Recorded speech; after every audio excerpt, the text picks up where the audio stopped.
Olá, galerinha do nono ano. Eu espero que vocês estejam bem, estejam com saúde, estejam com disposição para mais uma aula de história. Hoje nós vamos dar continuidade ao nosso volume 2, tá? Das nossas apostilas. Por favor, peguem as suas apostilas para acompanhar a nossa aula. Peguem a apostila e abram ali na página 20, tá? Hoje a gente vai ver o capítulo 6, a partir da página 20, vamos falar sobre Brasil, República Nova, também conhecido como Era Vargas. Peguem as apostilas de vocês, por favor. Vocês devem estar lembrados que no início desse ano letivo, os nossos primeiros assuntos foram sobre a implantação da República, né? E os primeiros anos da República no Brasil. A gente viu ali a República da Espada, que foi governada pelos marechais, né, do Exército Brasileiro, ali das Forças Armadas, o Marechal Deodoro da Fonseca e o Floriano Peixoto, né? Esse período aí a República da Espada. Depois dele a gente viu a República das Oligarquias, né? Alguns historiadores também chamam aí de república oligárquica do café com leite, né, da alternância ali de poder entre São Paulo e Minas Gerais, que eram as principais economias do Brasil, né? Eram, não são. E aí, tecnicamente, alguns historiadores chamam esse período da República das Oligarquias e da República da Espada de Primeira República, tá? Ali da proclamação da República de 1889 até 1930, né? Chamam ali de Primeira República. Só que quando o Getúlio Vargas assume a presidência do Brasil, ele quer passar a ideia de que ele é um novo e de que aquela velha república ultrapassada, antiquada, corrupta tinha acabado. E aí ele vai denominar o seu governo de República Nova e vai denominar o governo antecessor, tudo o que antecedeu ele, de República Velha, né? Então ele vai passar essa ideia aí de novo tempo, de nova era, e realmente ele conseguiu, né? O cara ficou ali por 15 anos ininterruptos, sem sair da presidência da República, né? E aí alguns livros vocês vão ver essa República Nova também com o nome de Era Vargas, pelo período em que ele ficou no poder. A gente vai estudar isso mais direitinho a partir das nossas páginas seguintes, tá ok? Acompanhem aí a página 20 e a 21 nesse momento, tá? O que que tem nessa página 20 e 21? Nessa página 20, 21 e também na 22, a gente vai ver como é que o Getúlio Vargas consegue assumir a presidência da República em 1930, algo que naquele período era meio que impensável, difícil, né? Porque a gente tinha os maiores cafeicultores e símbolos da economia do país na presidência, no poder.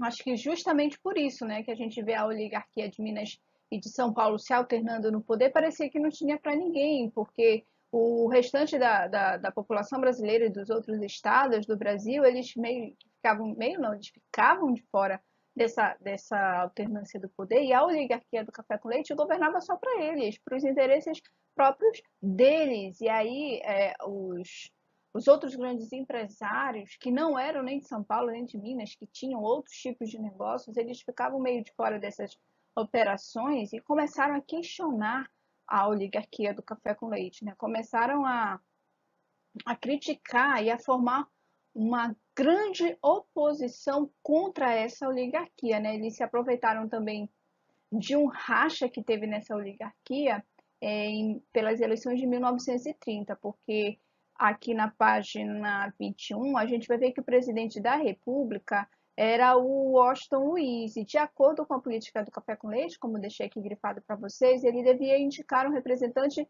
do Partido Mineiro, mas ele não indicou um representante do Partido Mineiro, ele indicou um outro paulista.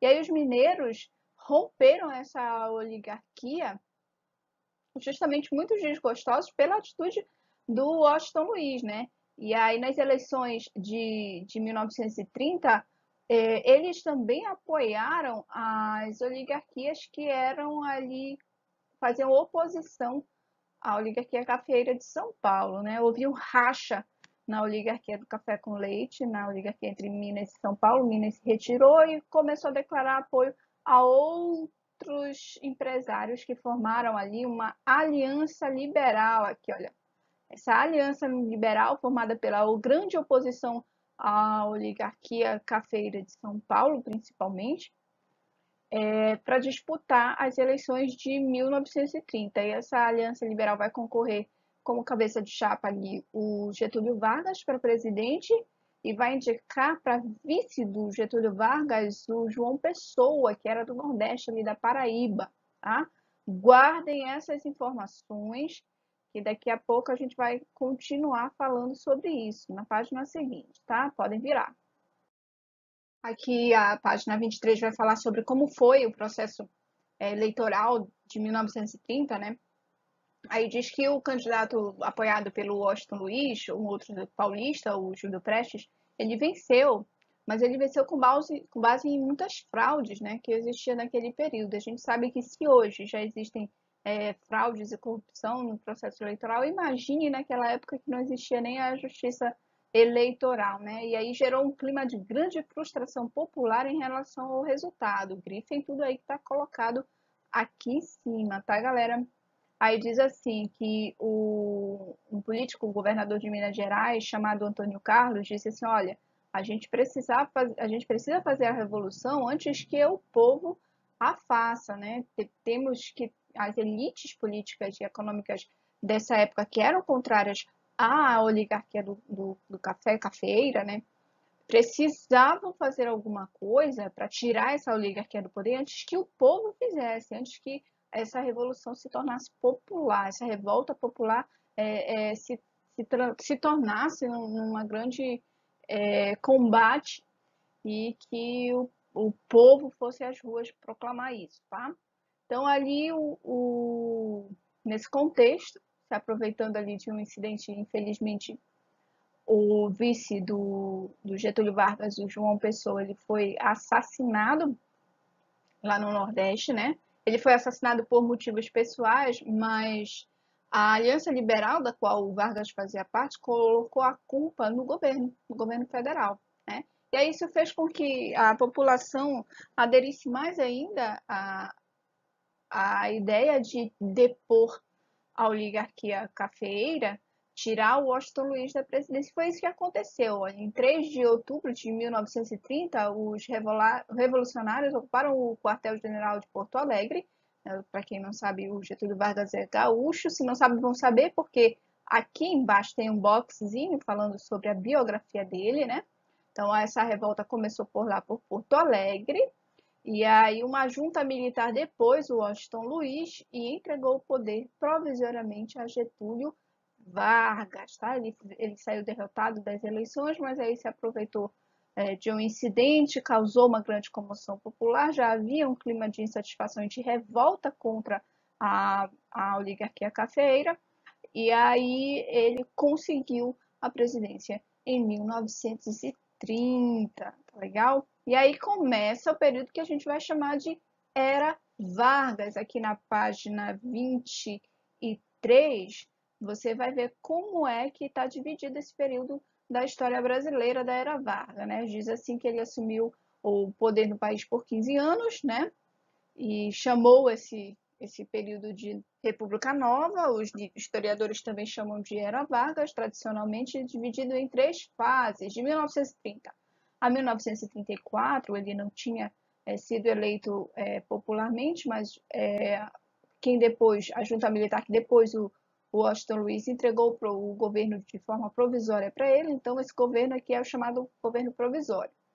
De 1934, quando acaba o governo provisório, até 1937, ele vai ser a fase chamada de governo constitucional. Tá? Constitucional vem de Constituição, a gente vai saber daqui a pouquinho por que foi chamada desse jeito essa fase do governo Vargas, da era Vargas.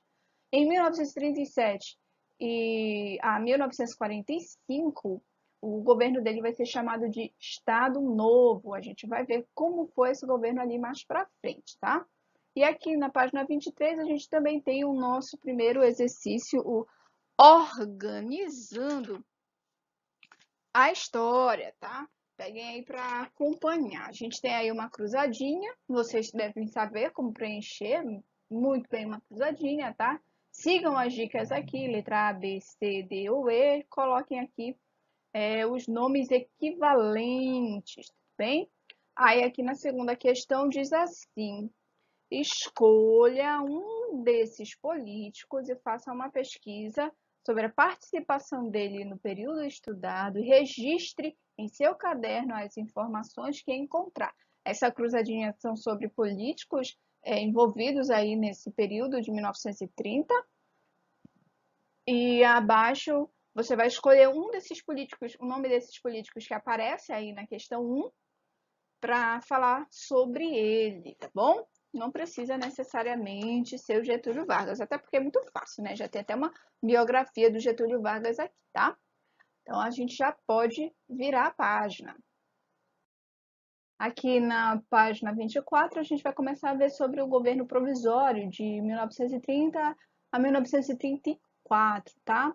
Bom, uma das primeiras medidas que o Vargas tomou quando ele assumiu a presidência foi fechar o Congresso Nacional, a Câmara dos Deputados Federais e o Senado, né, que compõem o nosso Congresso Nacional, que fazem parte do Legislativo Federal. Ele também fechou o Legislativo Estadual, dissolveu as Assembleias de Deputados estaduais, e também dissolveu as câmaras municipais, né, os vereadores, acabando com o legislativo municipal. Então, isso causou um grande alvoroço na época, porque além de fechar o legislativo, de suspender o legislativo, ele começou a nomear políticos da confiança dele para governar os estados, indicados por ele. Então, ele tomou ali plenos poderes em suas mãos, já que o legislativo estava suspenso e com isso também estava suspensa a Constituição que estava em vigor na época, né? E aí ele começou a governar com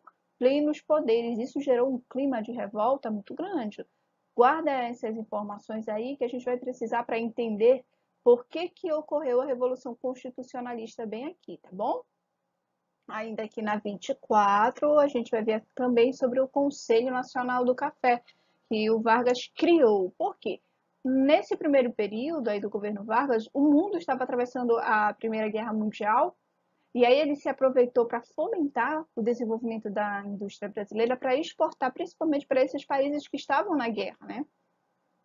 E aí o maior produto ainda da economia brasileira, que sustentava a economia, era o café.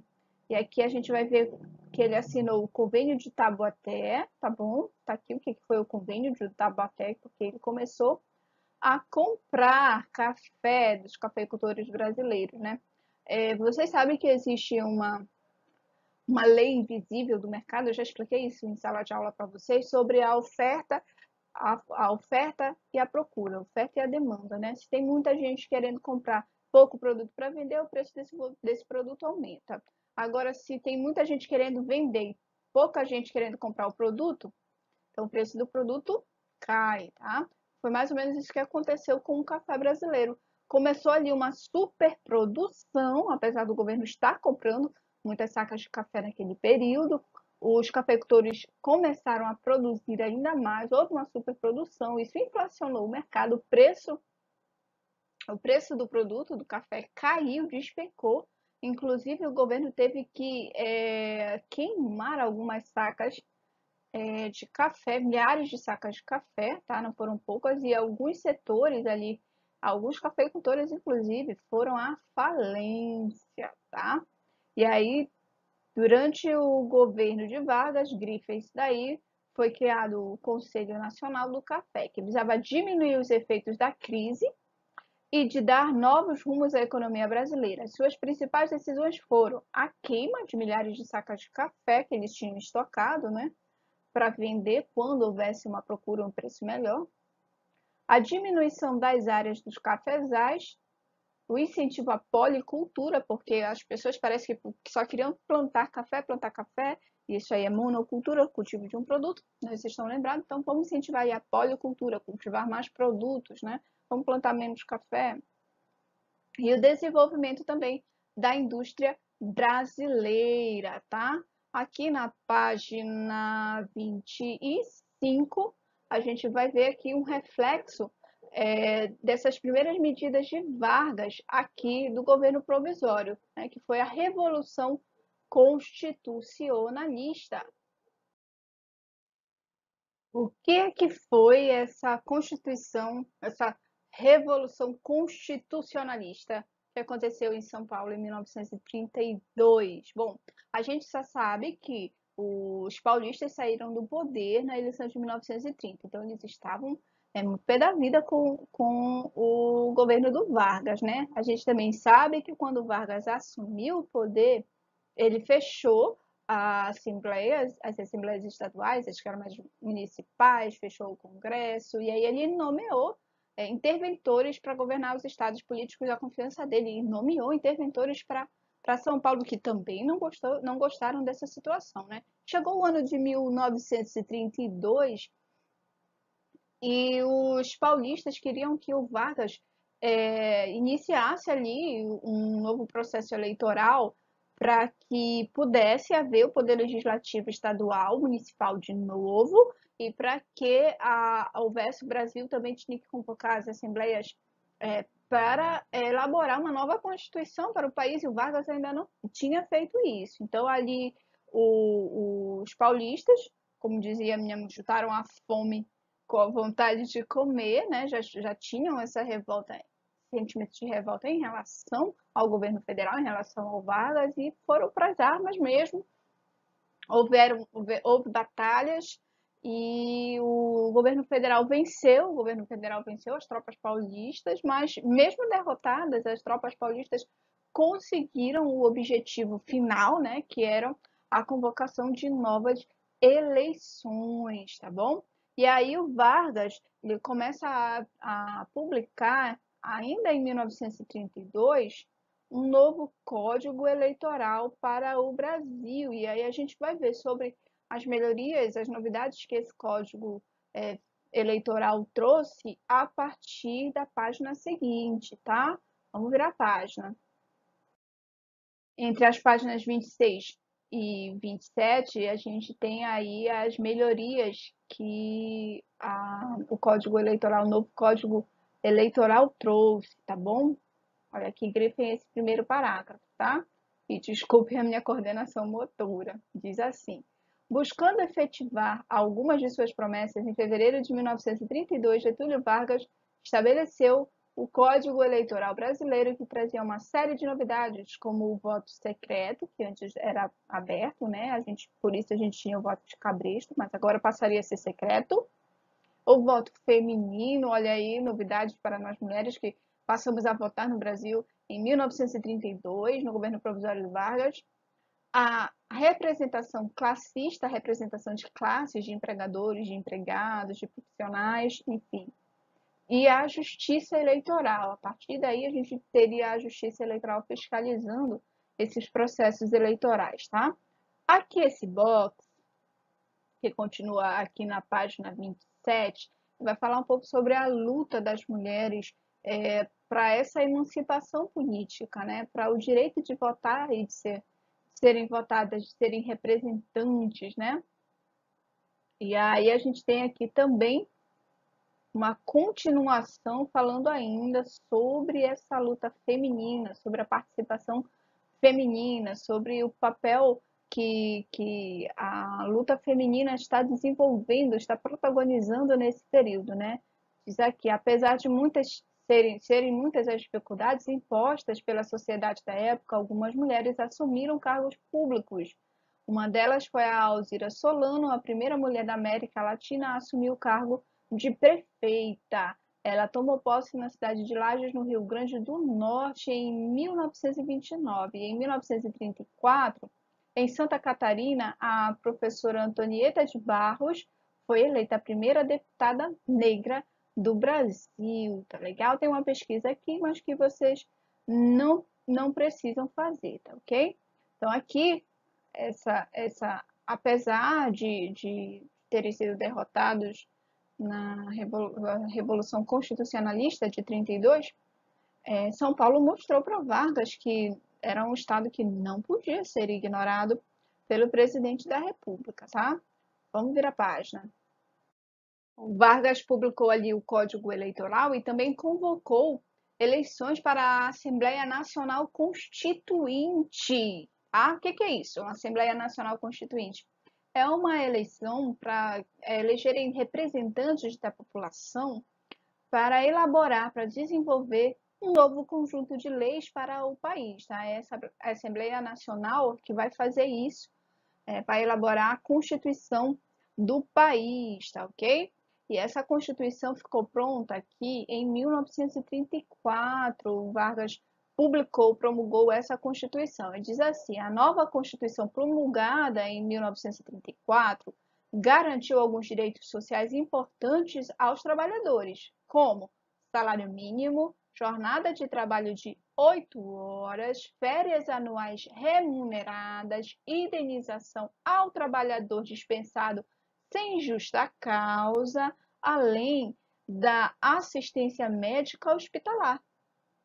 Contudo, as mudanças na legislação não alteraram muito a situação da maioria da população brasileira, que continuava passando por momentos difíceis e ainda sofrendo os efeitos da crise iniciada em 1929. A gente já viu sobre a crise de 1929, né?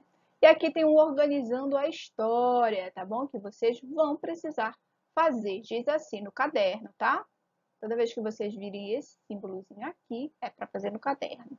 Diz assim: reúna-se com um colega, aí já não precisa, né? Vocês, a não ser que vocês queiram se comunicar pelo WhatsApp, mas troquem essas ideias aí, tá?